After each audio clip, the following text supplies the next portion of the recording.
एक दिन एक शख्स बहलूल दाना के पास आया और इनसे सवाल किया, बहलूल, दुनिया का सबसे बड़ा मसीला क्या है? ये सवाल आम लगता था, लेकिन बहलूल दाना जैसे दाना के लिए आम सवाल का जवाब भी गैर मामूली होना था। उन्होंने जमीन पर झुक हुआ कर एक छोटा सा तनका उठाया।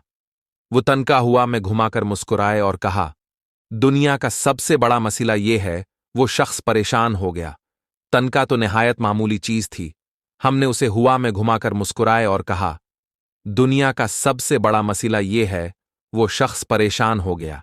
तनका तो निहायत मामूली चीज थी।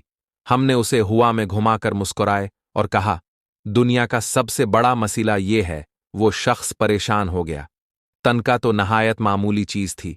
हमने उसे हुआ में घुमाकर मुस्कुराए और कहा, दुनिया का सबसे बड़ा मसला ये है। वो शख्स परेशान हो गया। तनका तो निहायत मामूली चीज थी। हमने उसे हुआ में घुमाकर मुस्कुराए और कहा, दुनिया का सबसे बड़ा मसला ये जिसे हर कोई नजरअंदाज कर देता है। उसने हैरत से कहा, ये तो एक मामूली तनका है। इससे दुनिया का सबसे बड़ा मसला कैसे हो सकता है?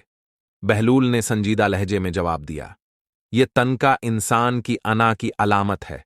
देखो, ये तनका इतना हल्का और बेवजन है कि कोई भी उसे अहमियत नहीं देता, लेकिन अगर यही तनका किसी की आंख में चला जाए तो वो अपनी आंख खोल भी नहीं सकता। इसी तरह इंसान की अना नजर न आने वाली, बहुत हल्की और छोटी लगती है, लेकिन जब ये दिल वो दिमाग में घर कर लेती है तो इंसान की जिंदगी को अंधेरा कर देती है। बहलूल का मतलब ये था कि अना इंसान के रवैये और ताल्लुकात को खराब कर देती है।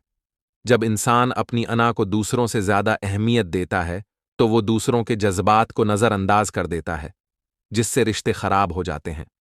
अना इंसान को आजिज़ी और सच्चाई से दूर ले जाती है, क्योंकि वो हमेशा सच्चाई से दूर ले जाती है। अपनी गलतियों को मानने के बजाय अपनी बढ़तरी पर इसरार करता है।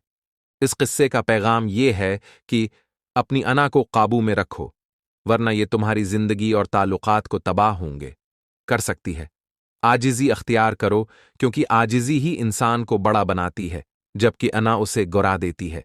छोटे मसाइल को नज़रअंदाज न करो, क्योंकि वही बड़े मसाइल की जड़ बन सकते हैं, जैसे एक मामूली तनका आंख की रोशनी को खत्म कर सकता है। ये किस्सा हमें सिखाता है कि इंसान की असल ताकत उसकी आजिज़ी और मोहब्बत है, न कि उसकी अना और बरतरी।